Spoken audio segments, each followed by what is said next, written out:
Oilersnation After Dark begins now.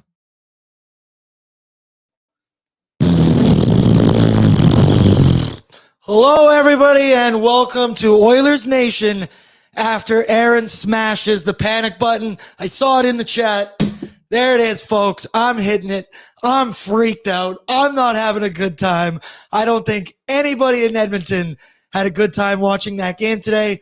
Hello and welcome into the Sports Closet studio, where I can't even keep track of the YouTube chat right now. It was going off during the game. It's been going off like crazy. After the game, I saw people in here being like, can they just start the show now? Believe me, we were thinking about it. We said if they score another one, we're just going to go still inside the third period. That sucked, everybody. If you couldn't tell, the man to my right is the one, the only COOMZY.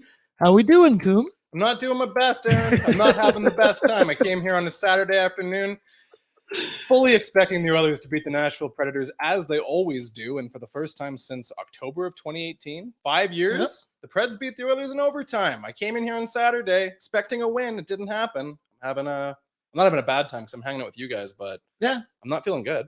Yeah, I straight up feel like I can make like a compilation of me in pre-gaming saying, oh man, I'm ready for this and going to go this. And the exact complete opposite continues to happen. We once again lose to another backup goaltender. And boy, oh boy, there's a lot of things wrong with this hockey team right now. Just catching up in the chat here. Like, dude, I don't even know where to start. There's so many people in here. I see Shell says, to be honest, the only reason I sat through the last half of the third was to see if they would get booed off the ice or not. Coom, we heard a couple boos, I think. Let me know if you were at the game. Did anybody throw a jersey on the ice? Because this seems like jersey throwing territory. The stadium was too quiet for them to be any booing, man. Like, outside of the first period, it sounded like, I don't know, people were doing homework. It was a library. Look, I'm not blaming the fans. I'm not going to tell you that you should have gone and watched that game and made a bunch of noise. But, I mean, after you watch that performance, it's just apathy. Like, where do you even find the energy to boo? Like, it's so boring, soulless hockey. It's you know. Yeah. It's staggering. I didn't have fun watching that game today. At no points did I have fun. It was the middle of the afternoon, little day game. No part of that was enjoyable. It just doesn't get you fired up. You know, like the kind of game where you're going to throw a jersey on the ice or you're going to boo someone is when the other team comes into your stadium and just top to bottom beats the wheels off of you. And in this game, the shots were even. It felt like the play was sort of even, but it looked uninspired. The goaltending was terrible. Oh, my God. Every time Nashville was skating towards Edmonton's zone, they brought the puck over the blue line on a 1-on-3 at one point. And me and Aaron were both like, uh-oh.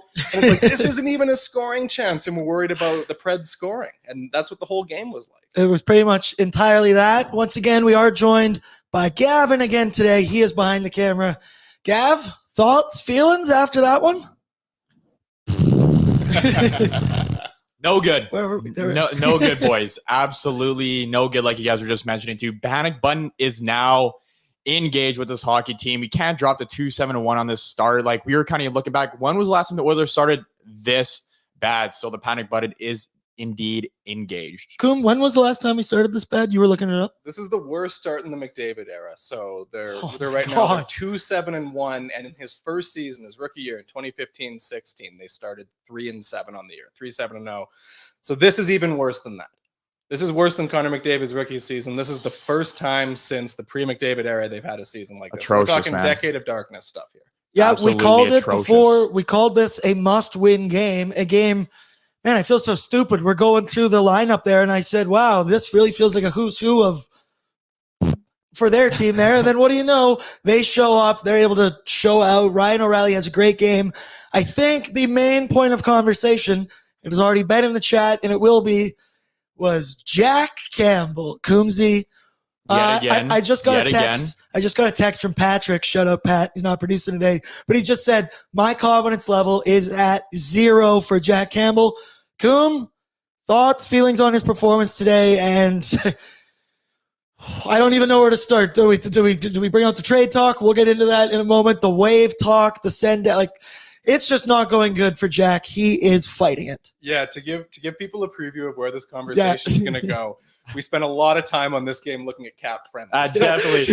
Yeah. Running through the buyout options for our boy Soup. Just giving people a preface. That's the direction we're moving. Yes. But I mean, man, what can you say? I don't think we can blame him specifically for every single goal. But like I said, I think it perfectly sums it up when all of us were sitting there and Nashville's going on a 1-on-3 and we're nervous that they're going to score. There's no confidence. Like, this is Campbell's first start since he got lit up against Minnesota. 5 goals come in the third period. And this is his first start in what, 2.5 weeks, 2 weeks? Yep. Like forever. 11 days. 11 days. Yeah. And the Oilers open the scoring. And then immediately after, 30 seconds later, Nashville ties the game on this wraparound. Then you see Campbell bite and you're watching His Nashville. angle, Why did he bite on that? His positioning was just atrocious. Yeah, like, where do you think the forward's gonna go? Is it, he's not? Gonna, he's gonna wrap the puck behind the net, and he just totally gave up there. And yeah, I mean, like, it's unfortunate because Jack Campbell had a phenomenal preseason, and we were all excited. Jack Campbell revenge tour. We all wanted to see it. We're all rooting for him, but man, like, it was bad last year, and somehow it's worse this year. Just straight up delusional I was in preseason because I was drinking all the Kool-Aid. See people in here firing off on the delusional. Naeem said, people are delusional. We can't trade Campbell. Waivers is the only option. Hey, we are delusional, and we needed something to talk about today. So during that game, kidding. I think it only took until the 4th goal, Coom, before me and you dipped into maybe my friend behind me right here, maybe a little something. We didn't have much to cheer for tonight. So let's get into it. How about let's start with the Crown Royal scoring summary. Crown Royal is the best. It's always been the best. It's always a good time. Let me just wet my whistle here for a moment, Coom. Cheers. At least I have you guys, you know? Yeah, at least we got that. And at least we together. have each other. No kidding. That's really the only positive that we've got right now. But I've got all of you loyal fans in here. Be sure to smash the like button. Get in some hot takes. This is the hot take episode. Yeah. Anything flies today. I'll allow anything. There's nobody going in timeouts. Trade proposals. Let's go. Trade proposals. Let's hear it all. The most unrealistic ones. You want to live in fantasy world. I'm okay with that because I am done with reality right now. Yeah, reality sucks. Let's play GM mode. Let's have some fun. The Crown Royal scoring summary. It started off great. We got a goal. We got the first start. Now it's a matinee game. I always doubt our ability to get off to a hot start. We got it. It was Darnell Nurse on the power play, little PP2 action right there, and was able to get one. I thought was that the one that we thought hit Gagne. It was Gagne, but it didn't in fact hit him. So hey, Darnell Nurse haters, suck on that one. I love that for a second of the year. And then it was quickly followed up by the Philip Forsberg wraparound. 30 seconds right after. It says 9:57 and then 10:22.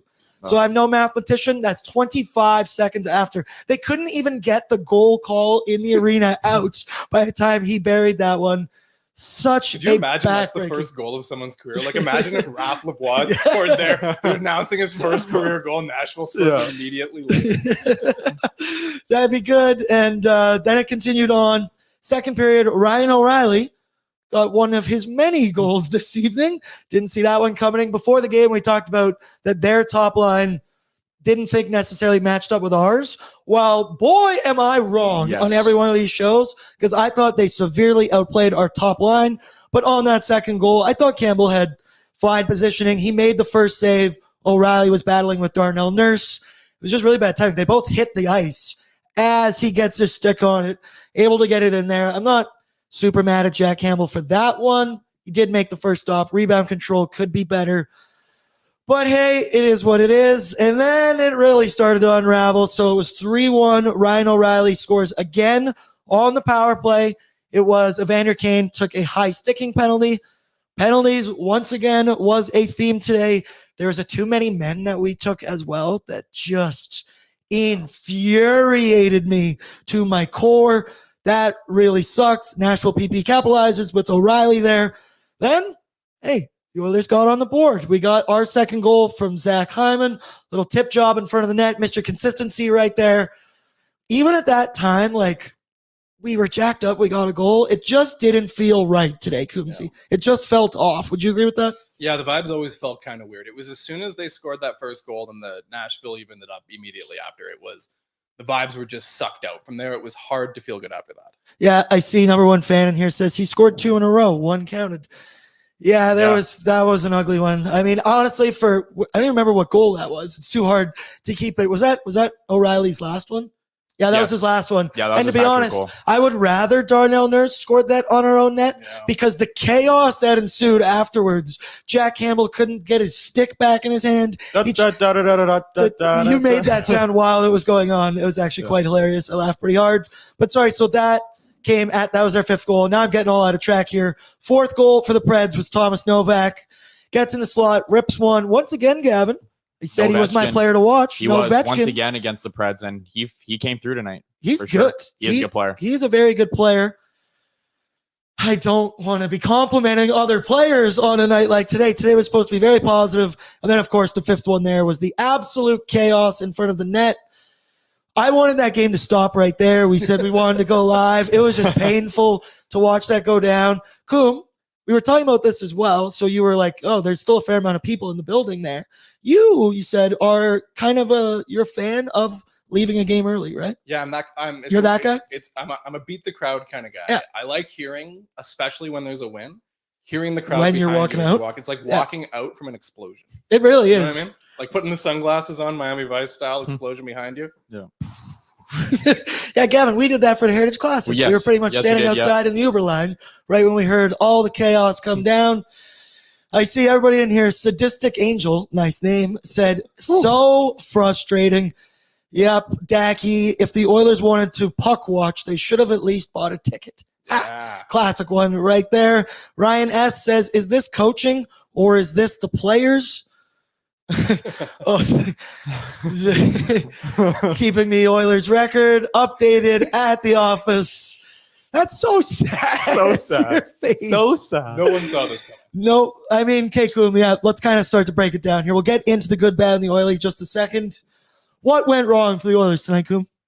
I mean, a handful of things. Like they scored their 2 goals on the power play, which is nice. The Oilers power play is great. They're going to score power play goals, but then nothing comes at even strength. So there's no foundation for the extra goals you're scoring on the power play. You did nothing at even strength. Nashville scores you 4-0 at even. So again, still those third line players still haven't scored a goal yet for the Oilers this year, and that's a huge problem. And then whether you want to blame the defense, whether you want to blame Campbell, you can probably blame both. Some of them, the Novak goal, I think the top shelf one is one that Campbell's got to have. I think that first one too, the Forsberg one, Campbell's got to have that. The O'Reilly one, sure, you can blame it on the D-man, but at the end of the day, like, the Oilers aren't getting big stops. There's no room for error. The team cannot do anything wrong. They have to play perfectly in front of their goalies right now because every game, 4 or 5 goals are going in. You can try and win every game 6-5. It's not going to happen. The teams just don't have firepower for that. Yeah, you were saying it when we were watching it must be very hard to be a player on this team and want to play hard when you just keep seeing back-breaking goals like that go in. All your effort is for naught. I felt like the boys we were getting chances today. There was good things that happened. Sam Gagner once again looked good. I thought Evander Kane looked good. He did take some stupid-ass penalties. Warren Fogle looked good today as well. Warren Fogle looked good. And that's pretty, maybe the D I didn't think too bad. But, like, once again, it feels like pulling teeth here, trying to find something positive about this shift. game. Remember the big shift? Oh, 3 minutes in Nashville zone? That was fun. Yep. We said that for the good, we were going to pick that one shift and that everybody would know what we were talking about. You all know. As it was the only good, entertaining part of the game. We were so back for 3 minutes. We were an absolute roller coaster today at the office watching this one. But, Kate, let's get into it. The good, bad, and the oily, presented by Alberta Blue Cross. There's only one thing better than sharing memories, and that's making new ones like this, Coom, right? Just like this. Just a couple guys hanging out, making memories. With those memories, Alberta Blue Cross Travel Insurance protects your memories and more wherever travel takes you. Visit ab.bluecross.ca/travel for more information. Okay, Gavin, let's start with the good. It was few and far between, but the power play, ladies and gentlemen. Both of our goals today. We were able to score both of our goals on the power play. PP2 was even able to get one. The boys went 2 for 3, I do believe. Yeah. I mean, that's positive, right, guys? That's a positive thing, Coom, right? Power play, that's good. I guess it's technical. I guess on some sense, yeah, and obviously we had no goals today on 5-on-5, and that's an issue by itself, so. But we'll stick with the good. Yeah, power play looked good. 2 for 3. I guess we'll just keep it at that. I'll just keep it at that. As soon as you start thinking about what the good actually is, yeah, it's kind of a bad. It's kind of an issue. Yeah. it's just like it's such a backhanded compliment for this good because we had to pick power play because there's nothing else to possibly pick out of this. It was a must win, and we didn't win. So if you're joining us just now, yes, I have officially pressed the panic button. I am freaked out right now. Okay, I said before, I am. Oh no, we'll get into it some more. I don't want to go off. We have a segment. We have a segment to continue on. Yeah. Oh, we will get there. So power play is good. Let me know in the chat if you thought anything was good. I see Blake says good. Only one loss. That it's just one loss. It's just one game. Well, it's been 8 losses now this year. See, this is what I said. I am so tired of the loser talk that's been coming out of my own mouth. Yeah, silver linings. I'm so done with it. I can't even subscribe to that right now because no, it's not just one game. This has now been every game. This is a theme. This isn't a one-off. This is who we are. Sample size, man. You take a 10 or 11 game sample size in February, you go 2-7-1. We're all going to freak out. It's valid. It's not 3 games anymore. It's no. And I'm not trying to rag on this guy's comment. What he's saying is accurate. It's one loss. They can go win the next 3. Sure. But I mean, I haven't seen much recently to make me feel good about them turning this around. All right, let's move along here. This bad might be this might be the entire show. The bad, we went broad with this. The panic button engaged. I am freaked out. It's the goaltending. Definitely smash. It's 5-on-5 scoring. It is really everything. I mean, effort level, it is there. I'm freaked out about a lot of things. I'm just freaked out, COOMZY. Talk me off the ledge, please. Well, I mean, I guess if you want to take the positive angles, you'll look at it and see the Oilers got some of the best underlying numbers in the league. Nobody wants to hear that after you've lost a game to a team you always beat in a game you should win. But at the end of the day, at least they're not being outshot 40-20 and losing 3-1, right? They're by and large out shooting teams like Dallas. They lost the game. They outshot them heavily. At Nashville, I think, I don't know, that they were fine. It was a pretty evenly played game, I think. But you ask yourself, the shooting percentage will probably go up. Guys like Holloway, Janmark, guys like that haven't scored yet. Derek Ryan, they're going to score eventually. They're not going to go the whole year without scoring a goal. But I worry about the goaltending. There's no guarantee the save percentage is going to turn around. There's no guarantee Jack Campbell's not going to be an 875 goaltender this year. It happens. There's teams where you look at it and their team save percentage is 885, 890. The Oilers might be one of those teams.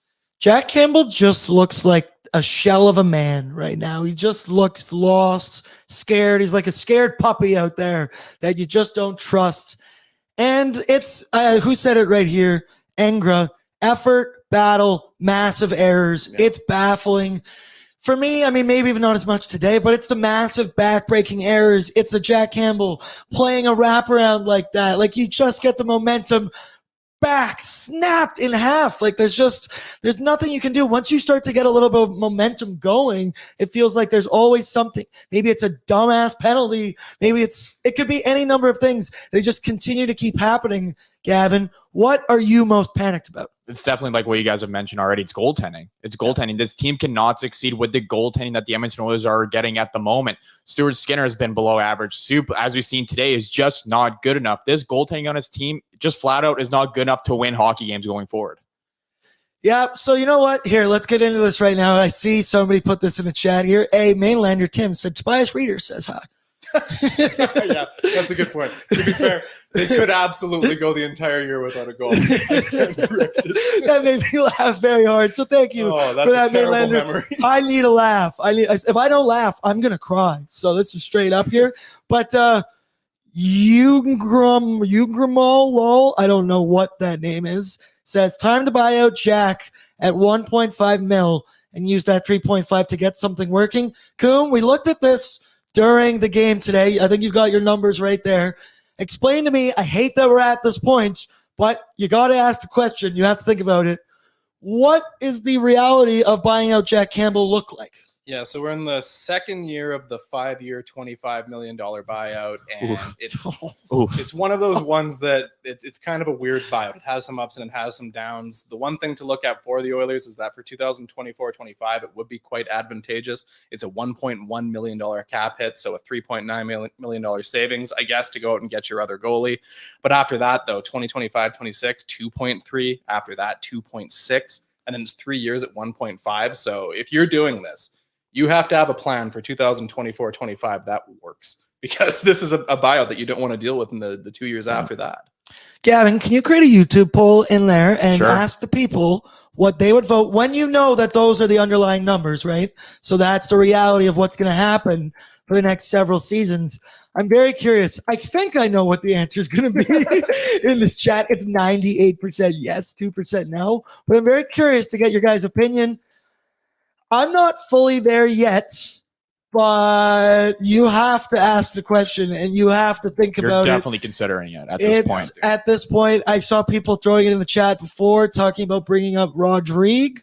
Sure. COOMZY, where's your brain at with that? Like, could you just send him down on waivers and then no one's going to claim him? No one's obviously claiming. I mean, someone claims him, then take him.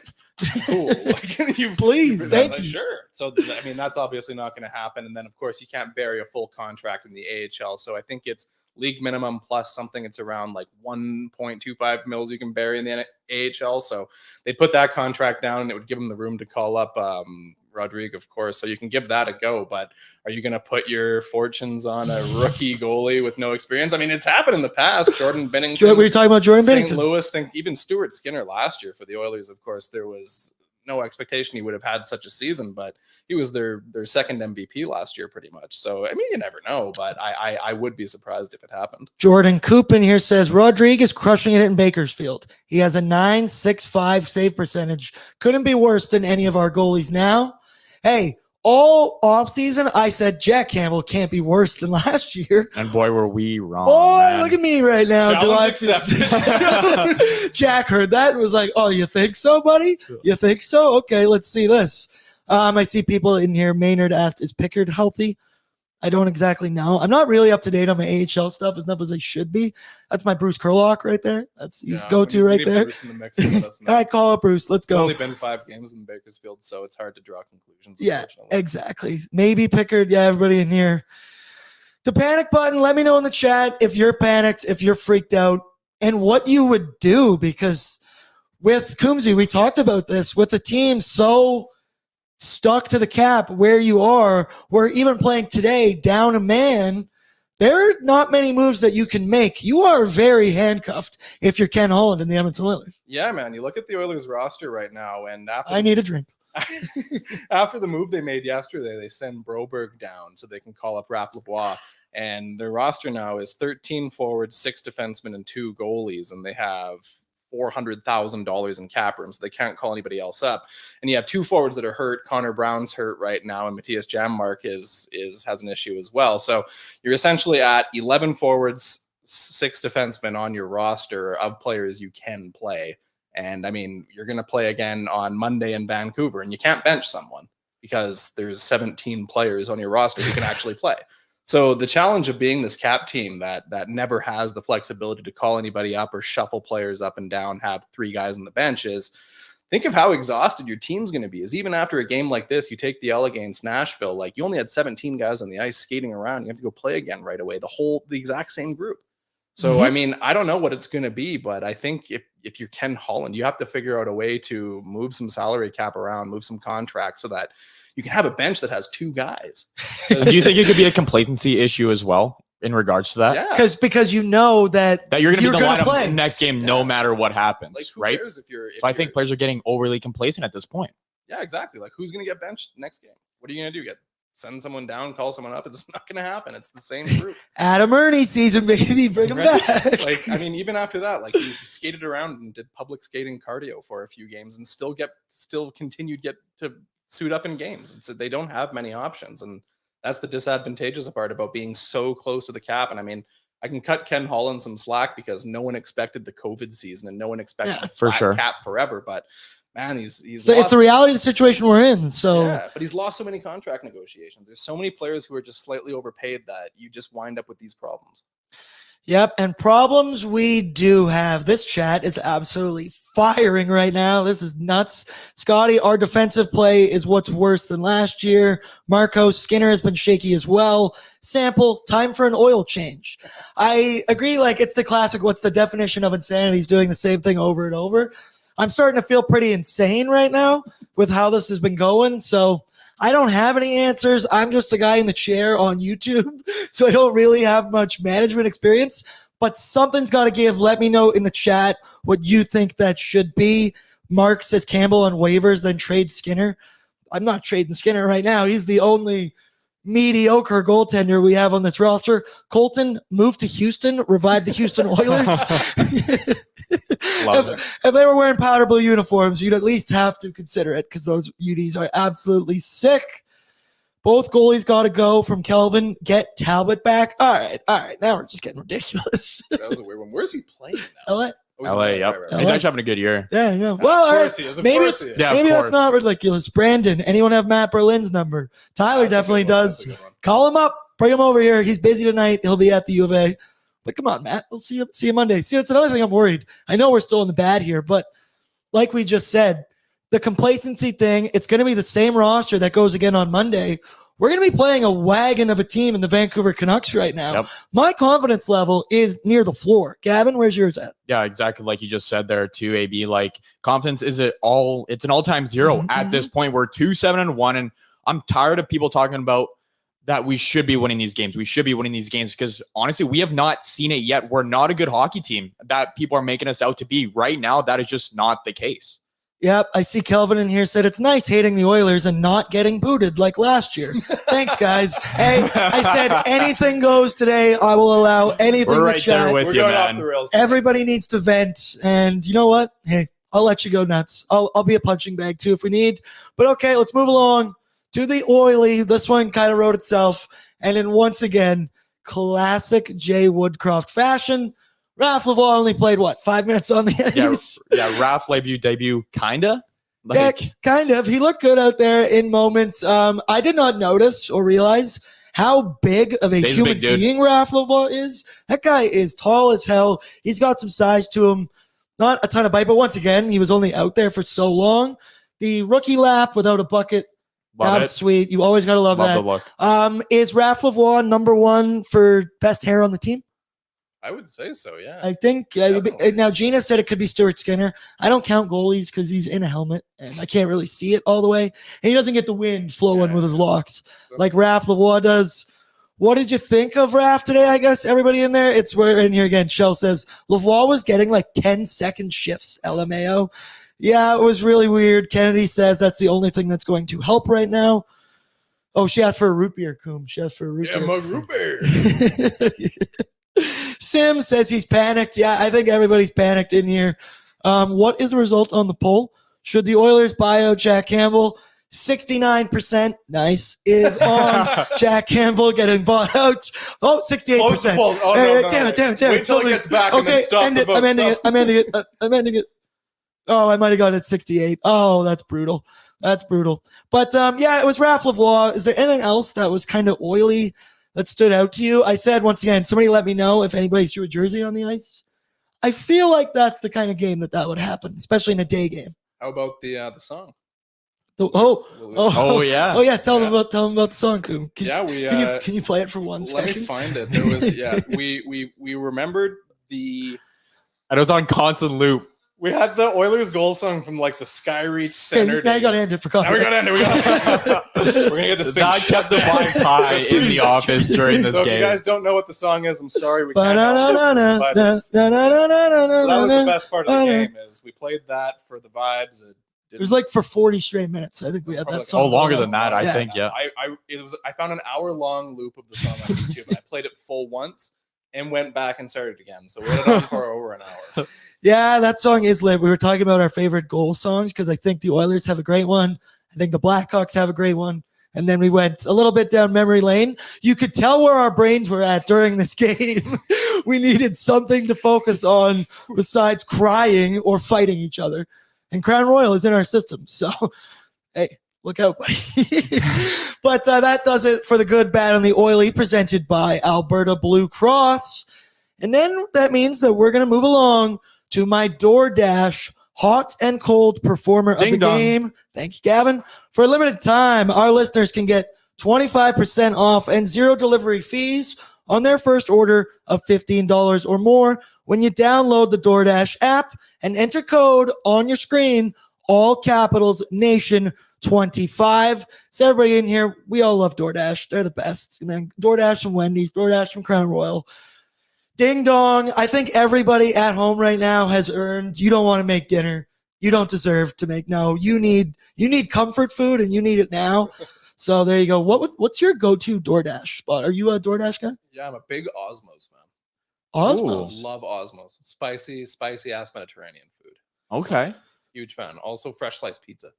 Hey, there you go. Try that. It's actually that is very good. Yes. That is actually really very good. good. Underrated pizza in the city. Really. Mhm. Let me know what your go-to DoorDash spot is. And hey, maybe you do a little double dash too. That's a sick thing about DoorDash is you can get them to pick it up from somewhere. And then in like the 10 minutes window, you can be like, also stop at 7-Eleven, get me a bag of chips and this and that for no extra delivery fee. DoorDash, ding dong. They are the best.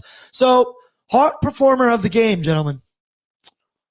It's got to be that song I just put It's up. kind of tough. I'll give maybe my hot performer of the game to DJ Tyler Bosencool. He's the DJ at Rogers Place. He did great. I saw Jay's kid Crawford was at the game, just absolutely dancing around, and he said she's only here for the music. So I'll give it to Bose as a hot performer, and Evander Kane. Evander Kane was good yet again. Warren Fogle. Yeah, Fogle would probably be mine. Was all over the ice. Yeah, what'd you see from Warren Fogle, Gavin? He was just all over the ice. He generated scoring chances. Obviously, he didn't find the back of the net, which we have seen in the past, like throughout the season. He's kind of snake bitten in that aspect, but he's still generating scoring chances. He's strong on the forecheck. All around a great game from Warren Fogle today. What about you? Anybody? Evander Kane, Fogle? It's pretty much those guys for me, and the DJ. Yeah, I mean, I'll echo the sentiments there about Warren Fogle. I thought he was skating around, doing a great job. Yeah, let's see this in here from Jake Friesen. So a lot of people here are talking about firing Jay Woodcroft, firing Ken Holland, whatever. Of course, we're getting I've gotten into like that. text from like 3 of my buddies saying the exact same thing. I'm like, I'm not there yet. I saw it on Woody for me. Not even I close. still need to process, but Jake Friesen says Mike Smith for goalie coach. Oh yeah, no, just for goalie. Not for goalie coach. Just Why not both? Goalie coach, head coach, GM, everything. I want him doing it all and only for $1 million, okay? Because we can't afford anything else like that. Okay, and then I move along to my cold performer. People, let me know in the chat. It's tough. My number one cold performer, but it would be Jack Campbell. I'm pretty certain. But that's so obvious. You got any more deep-rooted hate for anybody tonight? I don't, but I'm gonna. How about I lean in with the chat? It's either Jack Campbell or Darnell Nurse. You got to be mad at one of the two. And since you're mad at Jack Campbell, I'm mad at Darnell Nurse.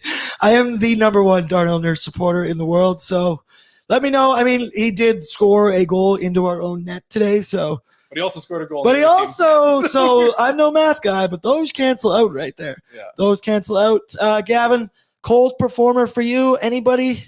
I can't believe I'm saying this, guys. It's Connor McDavid. Yay! Whoa. Somebody says it here. Cold for me is 97 and 29. Honestly, yeah, let's get into that. Because we came into this game talking about how our top line matches against our top line, and we blew them away, right? This game shows that simply is not the case. McDavid is not looking like himself. He's not generating the scoring chances like he's accustomed to. He just isn't right, guys. Something's just off with 97's game, and even his speed's down a little bit from what I've kind of taken in. Something's wrong with 97. Yeah, he doesn't look completely healthy. I saw a couple times tonight. There was one. It's just when Connor's taking it up the ice and he's dipsy doodling and doing his thing, you know when it feels right and he's got his wheels going and everything. It just doesn't really feel like that right now. I know he's dealing with something, but the same goes for Leon too, man. And I don't know if his is a physical ailment, like an injury or something, but they just seem off, COOMZY. Yeah, they really do. And you have to wonder, especially with Connor McDavid, is, of course, he was injured before the Heritage Classic I think it only wound up being a couple of games that he missed. And then he comes back for that game, a few days off before the Dallas game, plays fine. Same thing with this one. It wasn't a terrible game, but just not anywhere near where you expect. And that's the weird thing about analyzing Connor McDavid is your expectations are always so sky high. So it's like, is he actually having a bad game? Is he just okay? But right now, I think Gavin's right. He doesn't look right. No. And you have to wonder if it's the injury. And then you have to wonder, do they have to bite the bullet and just give him some time to rest and get right? He's just not taking over games like he has done for us in the past. And that's just simply it. When our goaltending has been this bad, we've had 97, we've had 29, kind of pick up their game, to kind of pick up just how bad our goaltending is. And throughout the entire course of the season so far, that has just simply not been the case. Dude, for me, it's an issue, and we said it before, when the top line of Philip Forsberg, Ryan O'Reilly, and Gustav Nyquist are outplaying Connor By McDavid a and Leon large margin, Draisaitl too. by a fair amount. I think everyone would agree with that today. That's not good, COOMZY.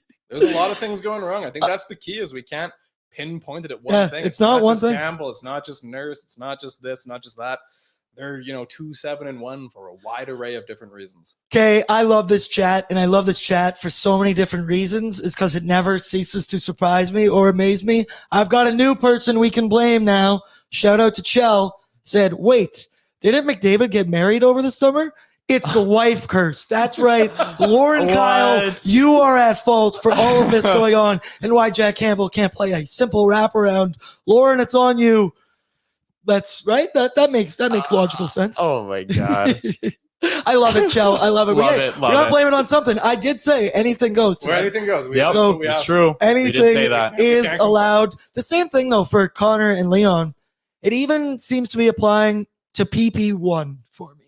And they were zipping it around at points today, but there's also just points when they can't even complete passes 4 feet in front of each other. They're just always battling for the pucks, trying to keep possession. It just doesn't look right. What have you thought of the power play? I know we went 2 for 3, but it's still, that's why we picked it as the good. And we were like, was it even good? But statistically it was. It kind of feels like they're trying to, like walk the puck into the net. You know what I mean? Yeah. Like it's so many different passes and look, we can't really be too critical because they scored twice. Yeah, exactly. It looks like so many extra passes, like so much overthinking on the ice. It doesn't feel like last year when they were rolling, when everything feels automatic. This year, it's like we're trying so hard. We're gripping the stick so hard. No one looks comfortable. Yeah, I don't feel comfortable right now. I'm not having a good time. Let's just say, how many games into the season are we right now? 10? 11, 10? Not just we're 2, 7, and 1? 2-7-1. That's 10. Carry the 1? Yep, confirmed. That's math. That's 10. Boys, we got baby. that. That's Oh, analytics. I gotta say, I did not think that 10 games into this. Like, I knew when we started out the season here, it was getting bad. I thought I was going to have talked about more than 2 wins on this show. And Gavin, this is getting harder and harder to do every time. But the viewership tends to keep going up the more we lose. So shout out to all of you each in of there. These losses for sure. But like you said, something's got to change, man. Like we cannot keep talking about losses like this on a game-to-game basis. Atrocious. Yep. You know what we can talk about though? Speaking of comfort food with DoorDash, actually, I have some French fries right here. Shout out Wendy's, baby. Should I ASMR eat some fries in the mic right now? No, I don't think that. That's the number one thing I hate in podcasts. But Wendy's is here with Daily Faceoff, and they're letting you win real food with your fantasy teams and Daily Faceoff. For those of you who smoke the competition, Wendy's is rewarding you with weekly prizes that have you savoring the true taste of victory. What does that taste like? Because I don't know. But if your fantasy team doesn't deliver you a W, you can get the new Wendy's barbecue bacon cheeseburger delivered to your door. I had one after we did pre-gaming and before the show. It was absolutely delicious. Little grilled onions, fried onions, whatever they are, deep fried onions, I think. So good. Wendy's is the best. Go-to order from Wendy's? I'm a big JBC guy, but I also love their breakfast. I knew their I breakfast is underrated. JBC is so JBC is the best. Yeah. There's or no the number 6 combo, the spicy chicken. Ooh. That's if you want to mix it up. Get a couple nugs in there too. Let me know in the chat. Oh, there it is. Chell Iverson, hashtag JBC crew. That's right. That's right. Damn right. Your patch for your leather jacket should be coming in soon. I just shipped them out. I'm just trying to catch up here with some things in the chat. Final Buzzer said I didn't miss Janmark, Broberg, or Brown. Well, we lost the game and we didn't have enough people on the ice, so I did miss one of them there. It was nice to see Raph Lavoie. Oh, did you say your name for Raph Lavoie yet? Yeah, we decided since he's got to be about 6'5", we might call him Giraffe Lavoie. Giraffe Lavoie. I kind of like that one. It is. He just kind of has that. We'll throw it out. He's got the giraffe-looking build. Yeah, you let me know. Hey, if you don't like it, send it back. Send it back my way. Just send it back at the restaurant. Return it. We'll say no. We'll never say it again. Okay, now we want to get into this one. I want to get into your trade proposal, Coom. Oof. The floor is yours. I couldn't help but notice the Nashville Predators have a goaltender who has an identical cap hit to Jack Campbell's at $5 million. Did you have time to look that up during the game today? Wow, crazy! I had time to. It's a lot of time to spend roster baiting on capfriendly.com. UC Saros, 1 year left in his contract after this one at $5 million. Jack Campbell also $5 million. Of course, 3 years after this one. Would you guys be comfortable attaching this year's first round pick and a top prospect like Xavier Bourgault to make another trade with Nashville? Last year's trade with the Preds, Matthias Ekholm, game changer for the team. Mm-hmm. Would you do another one with the Preds? So, Gav, can you throw that in the poll, maybe? Yeah, I'm on it Would already. you accept Campbell, a first-round pick, and Xavier Bourgault for UC Saros? That's risky because like the way things are going right now, that's the third overall pick. If we're doing the draft tomorrow, this is Leon Draisaitl at third overall draft pick here, so it's a bit of a gamble. Celebrini season, Selly, let's go. It's true, but I mean, I don't know. Like you're the Oilers, you got Connor and Leon signed for so long. There just isn't that much room to wait around. And this kind of reminds me, think back to 2005-06 for those who were around. The Oilers were a really good team that year. They were great defensively. They allowed the fewest shots in the NHL against any team that year. And UC Markin and Ty Conklin just straight up weren't a good goalie pairing. They got Dwayne Rollison, first round pick, went to a division rival in Minnesota. They used that pick. They traded away, drafted Trevor Lewis. Who cares? The Oilers got Dwayne Rollison and went to the Cup final. So consider it. Yeah, I'm seeing in here that a lot of done deals. Saros now live too. Saros and Yossi, says Jake. All right, let's get realistic. I would love that. Don't you get me wrong. In here, absolutely not, said Jared. Okay, because that will be third overall. Could be first overall. Well, we got San Jose at least. Levi says yes. Tyler Mulick says that's not enough. Might not be, honestly. Yeah, it honestly might not be. I don't know. It's not that much. Like if you think about dumping the contract of Campbell, like you're doing two trades. You're dumping a contract. Yeah, you have to attach another first, most likely. And you're getting a good goalie. So you're doing two things. So man, like and Saros has one more year after this year, correct? They can take one more year after this one as well. And they're gonna have to have Nashville's gonna have Campbell for 3 years. So yeah, I think you have to attach another first to that. We're attaching Broberg too. Yeah, there you go. The trade's different now. You can have it. You can have a second extra forward on your roster now. Hey, look at that! Everybody wins. Nashville does not do it, but I'd be all over it. No chance Nashville does it. Yeah, I think I might have to throw in a little something else there, maybe another pick. But I love that we're 10 games into the season and we're already playing the trade Jack Campbell game. What do you have to attach to get him off your roster? It's dark days. It's dark days out here in Edmonton. But you know what else is dark? But it's not a bad thing. It's Crown Royal right behind me, Gavin. We might have to have a couple of these, but I wanted to get in to my generous guy of the week for Crown Royal. I don't know if you're going to have one, but for me, Gavin, I already can't remember what we had picked before, but I'm going to give it because I never was able to give my shout out and my generous guy award to the TELUS technician that came into my house to set up and boost my internet all over the house. And he came in and he recognized me. He was like staring at me and it was kind of awkward. He then eventually asked, "Hey, do you do the pregame show for Oilers Nation?" He then sat on my couch for an hour and a half and we talked about everything Oilers under the sun, trade proposals, everything. We even had a glass of Crown together. I offered him one. He boosted my internet. So shout out to my TELUS technician. You are my generous guy of the week because A, I got fast internet now, and B, I had a nice little vent sesh with him and it was nice. He helped me like prepare for the show. It was pretty funny. What did he suggest for trades? Anything good? Trade everyone. He was a firm believer in you need to trade Leon Draisaitl to do anything for this team to be good. And yeah, that was Colby Cohen yesterday joined Oilers Nation every day. And he brought that up. He made that point. Holy cow. I've never seen the chat turn on a human being so fast. They were like, "Get him off the screen, Aaron. Get him off the screen." Only one more you left in his deal after this one, man. So he was talking about it, that you could get a return and all this. So that was my TELUS technician. I already forget his name. I have his card. But shout out to you. You're an absolute beauty. I hope you're watching. I hope you're in there. Gavin Coom, do you have any generous guys or girls in your life this week, past week? Anything generous happen to you? We said that Jack Campbell giving up goals left, right, and we center. said the San Jose Sharks allowing 10 goals to the Canucks was generous. Yep. And the Canucks were generous when they ran into the goalie and they all were like, "Hey, are you okay?" While all the Sharks skated off the ice. That was so weird, man. That was absolutely bizarre. You can tell it's a bad season when that's going on. Yeah. And speaking of the San Jose Sharks, I hate to be and live in this world, but boys, we kept talking about it. We talked about this today. What is the likelihood that the Oilers drop a game to the San Jose Sharks on Thursday? We play the Canucks Monday, so we've still got some time before that. But the way things are going right now, would I be surprised if we drop that? I wouldn't be surprised if we lost that one 7-0. First things like I want San Jose to win a game before we play them. Yep, that would be nice. They got Pittsburgh and Philly coming up this week. Philly's been rolling. Pittsburgh's pretty bad. So hopefully they get a win there and we're not going in and facing because you just know what's going to happen. Yeah. If you're going against the script San is already Jose, written almost. Yeah, if there's 0-10-2 or something. Oof. I hate that it's becoming real in my head. Exactly. We got the Canucks on Monday.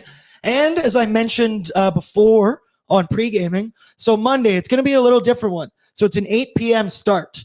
So we're doing pre-game with COOMZY from here live at 7 p.m. But we're having a live office watch-along. So I believe it's going to be on the Oilersnation YouTube. And you can come in the chat and watch the game with all of us. I think we're going to have everybody there. Bag Milk off camera. Wanye, I think, off camera. I'm sure Tyler will be front and center, of course. And we'll be doing that. So it'll be a late one. Maybe some Crown Royal. It'll be good. And then it'll be Oilers Nation after dark after that. I'm excited for my first watch along here. I feel like I'm going to be watching a game with the fans. It's pretty cool. I like the chat aspect that when I am watching, I can see what they're writing. But to have a live thing, it's going to be pretty cool. Are you going to be there? Yeah, we had a good time today. So I think I'll be in the mix for that. That was fun. Yeah, we did have a very good fun. If I had to watch this game home alone, I would have turned it off. I would have been Googling just random things to try and distract my brain. How do you watch the full 60 of that? But with you guys here, you help get me through it. We're a family vibe. That's what we do here at Oilers Nation. Everybody near, if we lose to San Jose, trade literally everyone. Yeah, then we're even further along going off the rails. Does hashtag Team Mulek get the invite to be live in person? Mulek, I would love it. I would love you to come join us, but I think that question's above my pay grade, so I don't know. If you track down the Oilers Nation truck, you'll know where we are. So it stands out like a sore thumb. Just follow Tyler into work. Tyler and Tyler, what a duo. Well, gentlemen, this was fun? Question mark? I think so. Yeah. I think it's I think as fun as it could be. I feel better every time that we do this. Like Therapy once I walk out of here, it does. I feel like I should have you lay down on the couch. I just put my glasses down in my little. And how does that make you feel? Yeah, when you look at this image, what do you see? Pain Jack all Campbell over. Allowing a goal. I see Jack Campbell doing that butterfly, or not butterfly. Whatever the hell that stacked was. the pads. He stacked the pads, but then separated his legs, and it just went through his legs up in the air. That one was brutal, but it didn't count because Darnell Nurse scored on his own net. See, there's positives in everything, people. We can spin this any which way. This is a perfect way to end. Not hashtag Fire Woodcroft, the one above it. Misery loves company. It sure does. So I appreciate every one of you in the chat. Please smash the like button before you go. I smashed the panic button. So let's all get something in there. Coom, I want to thank you very much for joining me. This was your first After Dark of the year. It was, yeah. And we had fun. It was fun. High energy. Hey, love it. That is how I describe myself, as high energy. Gavin, thank you very much for being here. Another bang up job. We'll be back with more Oilers content Monday at noon. Oilers Nation every day. And then it's going to be a big content day because you're going to get new pods. You're going to get pregame with COOMZY. You're going to get the watch along. You're going to get After Dark. God, I hope we're talking about a win after that one. All right. See you, everybody. I appreciate it. And hey, maybe I'll see you at Greta later tonight. Peace out.